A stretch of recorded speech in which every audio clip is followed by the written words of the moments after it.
Olá, olá, olá, olá. Oi. Oi. Oi, oi. Oi, gente. Estamos hoje, Olá. então, iniciando mais um vídeo, né, do Bate-Papo Enneagrama. Hoje trazendo as nossas percepções e aprendizados sobre o caminho de crescimento do Eneatipo 3. Então, para quem está nos acompanhando, nós já gravamos nessa nova série aí de aprendizados e caminhos de crescimento, já falamos do tipo 1, do tipo 2, hoje então tipo 3. E o que está nos norteando é essa pergunta de, tá, descobri meu eneatipo e agora o que eu faço com isso? Então, nessa nova série aí do Bate-Papo Enneagrama, nós estamos compartilhando caminhos de crescimento, né? E hoje o Luciano não está conosco, vai fazer falta também. E é isso, vamos lá. O que a gente pode, então, começar compartilhando? O que vem à tona, vocês, quando a gente fala de tipo 3 e desafios, né, nesse caminho de trabalho interior, de autoconhecimento? O que vem aí? Estava pensando sobre o 3 antes da gente conversar, né?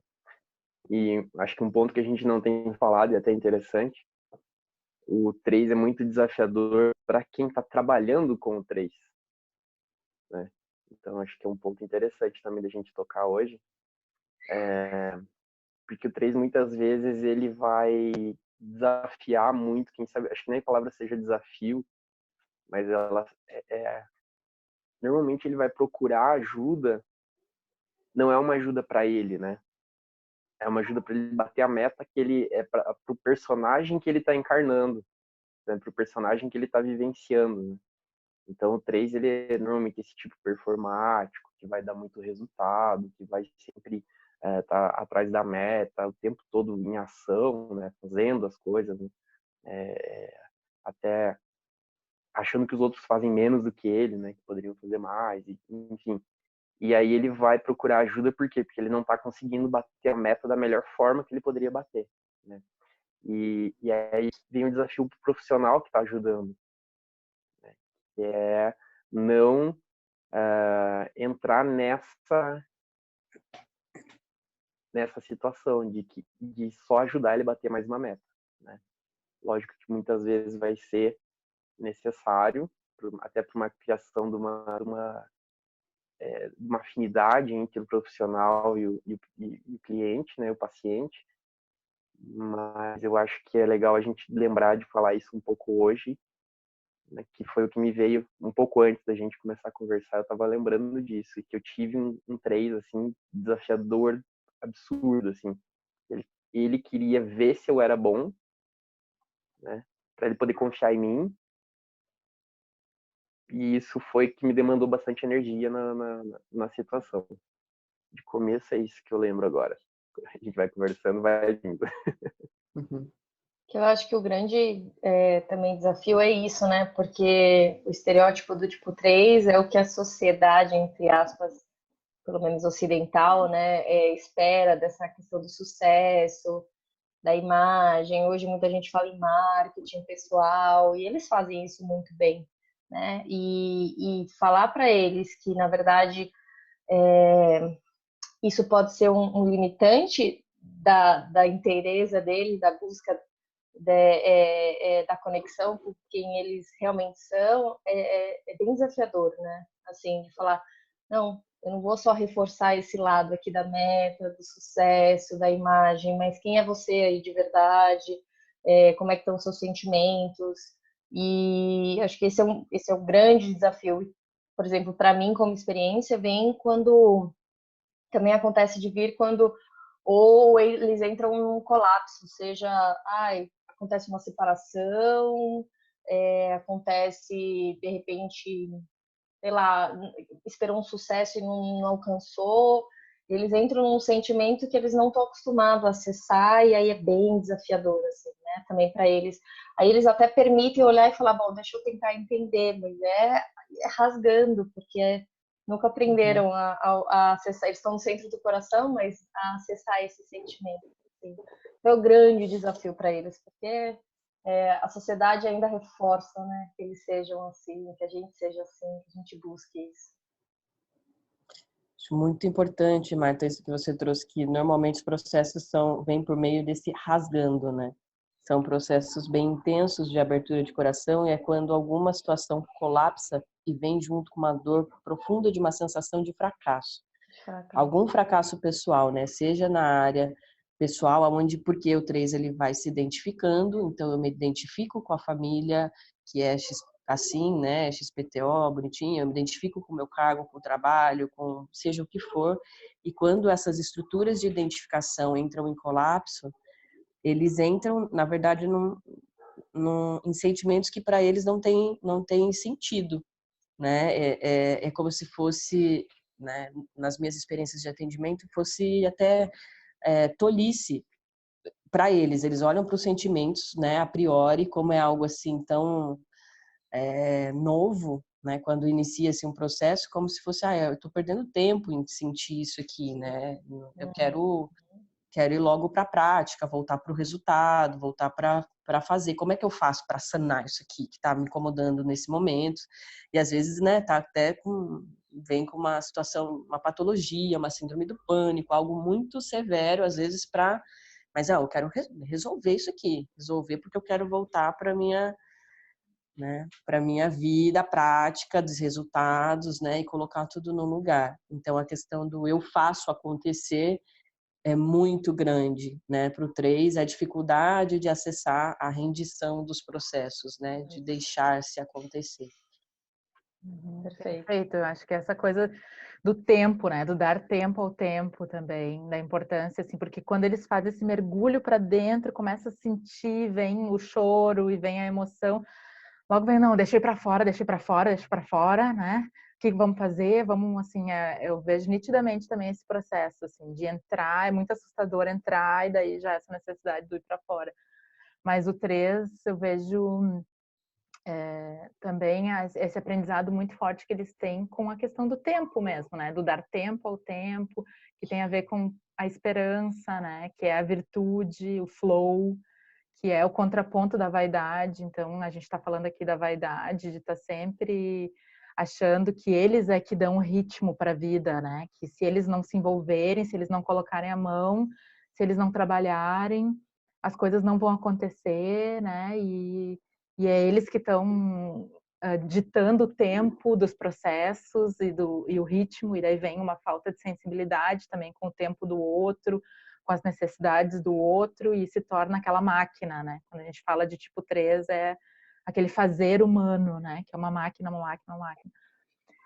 E muitas vezes passa desapercebido que é o maior coração, assim, né? O centro da tríade emocional. Então, é um coração de uma doçura, assim, muito grande e que não tem espaço, não está tendo espaço de vir à tona, assim. Então, se desidentificar dessa vaidade, porque às vezes a gente acha que a vaidade do tipo 3, num primeiro momento a gente só enxerga assim, então é o cabelo, né, a imagem física, a roupa, os acessórios, mas não é só isso, né? Essa vaidade de achar que eles é que ditam o tempo, o ritmo, o fazer do mundo, das coisas, né? Essa vaidade de se colocar muito assim como protagonista de tudo. E a esperança é entender que a vida tem o seu próprio ritmo, né? Tem o seu próprio fluxo. Confiar que as coisas vão acontecer quando eles puderem desacelerar. E pela minha experiência, assim, eu vejo que os 3, assim, que realmente se propõem a esse processo de desacelerar, daí sim a verdade do coração começa a vir. Né? Daí sim os verdadeiros projetos que são aquilo que eles realmente querem fazer, assim, aquilo que eles realmente querem viver começa a vir à tona, né? Quando eles começam a ter espaço, assim, para estar mais em presença com eles mesmos, né? Que é esse processo de desacelerar. E eu acho que o Enneagrama ajuda muito, né, a mostrar como um mapa mesmo, a mostrar quem, na verdade, por que este caminho, né? Por que desacelerar? Por que eu acessar essa esperança em termos que as coisas acontecerão independente de mim, ou que as pessoas vão me aceitar por quem eu sou e não pelo que eu faço. E quando a gente trabalha pelo menos, né, na experiência, com o Enneagrama mostrando, dá um opa, tá bom, é isso, eu vou sustentar, né? Eu entendo que esse é um caminho, não é simples assim, mas é um caminho a se percorrer, a entregar, a acessar essa virtude, né? Por isso que é muito importante isso para todos os tipos, a questão da autoobservação, entender esses pontos, quando a vaidade está operando aqui, se eu parar, o que acontece? Assim, eu sinto e aí eu quero fazer logo alguma coisa, não. E aí é essa autoobservação para ir se percebendo, né? E aí a partir daí poder segurar um pouquinho e não só reagir a isso. Eu acho legal isso que a Marta tá falando, que é a situação, para mim, o 3, ele sentar e ele refletir ou meditar no para quem ele está fazendo aquilo, né? Então tem uma continuidade, uma corrida, que ela é para satisfazer alguém, muitas vezes. E esse alguém, até na cabeça dele, muitas vezes, ele percebe ele discursando, ou ele conversando, ou ele mostrando os planejamentos, são para agradar ou satisfazer determinadas pessoas. Seja o Influenciar, pai, a né? mãe, exatamente. Então ele quer, Influenciar, manipular às vezes também. exatamente, ele quer construir aquela imagem daquilo que ele acredita que ele é cada vez mais. Então ele gera uma bolha e dentro dessa bolha ele vai gerando outras bolhas de realidade para ele e ele está preso dentro daquilo. E ele se vê muitas vezes, essa questão do tempo, essa questão do fazer, ele se vê fazendo a manutenção dessas bolhas, porque ele precisa fazer com que aquilo permaneça, né? Que aquilo continue equilibrado, porque se alguma daquelas bolhas de realidade que ele criou estoura, é uma parte dele que está morrendo. E aí é o Porque grande ele está medo do 3. identificado. Exatamente. Então é o grande medo do 3. Se morre a minha identidade, quem sou eu? Né? Então, para quem que eu estou fazendo, mantendo essa identidade? É realmente para mim? Né? É realmente para que eu gosto de fazer? Quem sou eu dentro de tudo isso? Eu acho que deve ser a mais pergunta para todos nós, né? É a pergunta mais difícil que existe, né? Quem sou eu dentro de tudo isso, né? E eu vejo dentro do 3 uma dor que a gente começou a falar aqui de quando ele já tá sentindo a dor. E aí é maravilhoso quando ele vai para um processo terapêutico já sentindo a dor, é muito legal, né? E é gostoso de trabalhar com ele. Quando ele ainda não está sentindo a dor, o maior medo dele é realmente que a bolha estoure. Então, o quanto de esforço eu faço para manter a minha personalidade, o quanto de energia que eu tô tirando de outras áreas da minha vida para fazer isso. Então, eu tô tirando da amizade, eu tô tirando do meu lazer, eu tô tirando do... E, às vezes, até o meu lazer e as minhas amizades, elas são calculadas para manter a bolha. Então, elas são uma ação de como é que eu faço para que essas amizades ajudem a manter minha personalidade. E aí, o 3, ele nunca tá...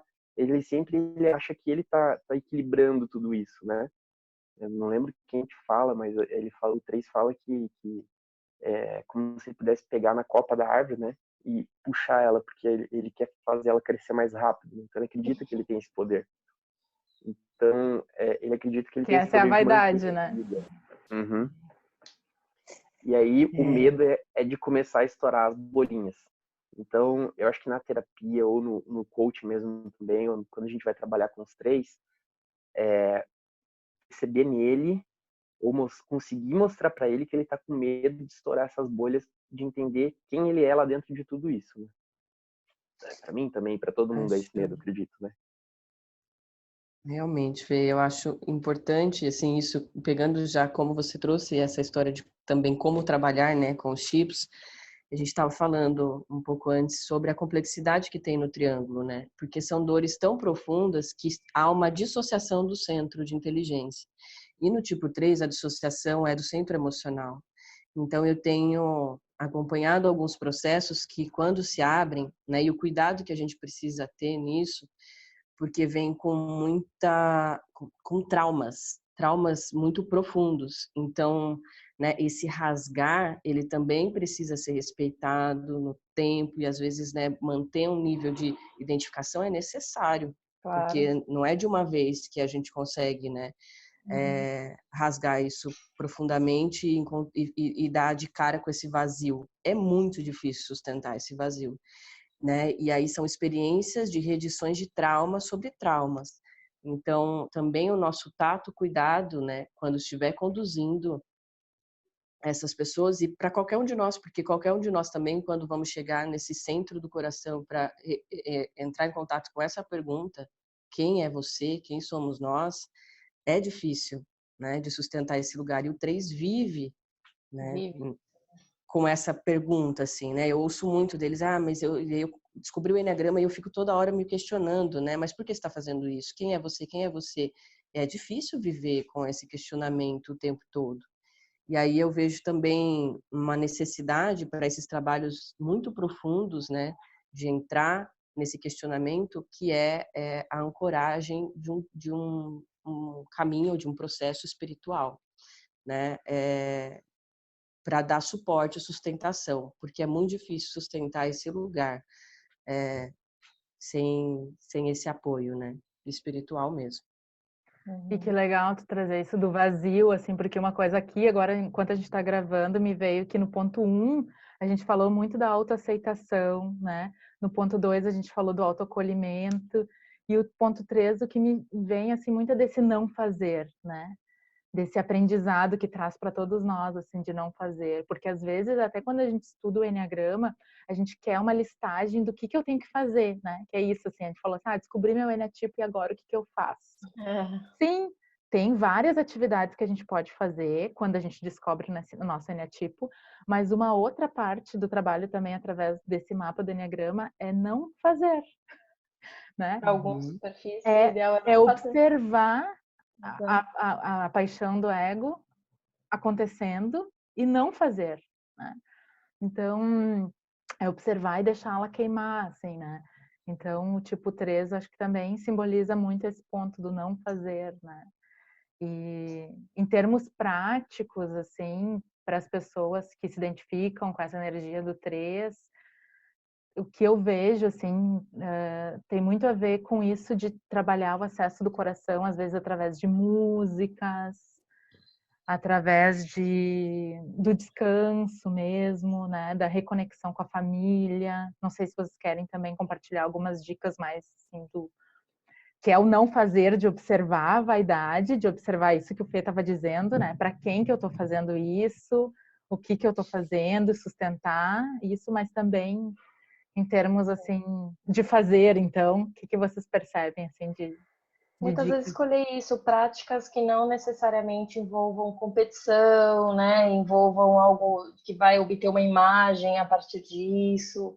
E aí é uma autodescoberta mesmo, né? Eu conheci um 3 onde ele falou que quando ele foi para a música que você citou, ele acessou essa abertura do coração, ele se sentiu vivo, ele viu o que é se sentir vivo a partir da música, né? E então é o experienciar, o experimentar sem e estar atento. Opa, eu entrei nisso aqui, está gerando competitividade, ou se tiver numa atividade de grupo, tentar ficar um pouco mais passivo e só auxiliando e deixando, então praticando esse lado do e se eu não for lá e fazer e obter esse resultado, né? Não entrar na competição.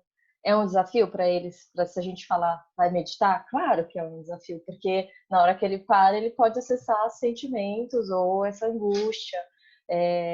Mas é a partir daí entender que a gente não falou um pouquinho que ele vai para o ponto 6 ou para o ponto 9, né? Mas quando ele faz esse caminho, ele pode ir para um caminho mais consciente para o 6 e não no estresse, de acessar um pouco qual é o medo de eu acessar essa frustração, esse não sucesso, esse, né? E vai consciente, né? E não precisa ir só nesses momentos que a gente começou no início do vídeo ali falando sobre os colapsos, né?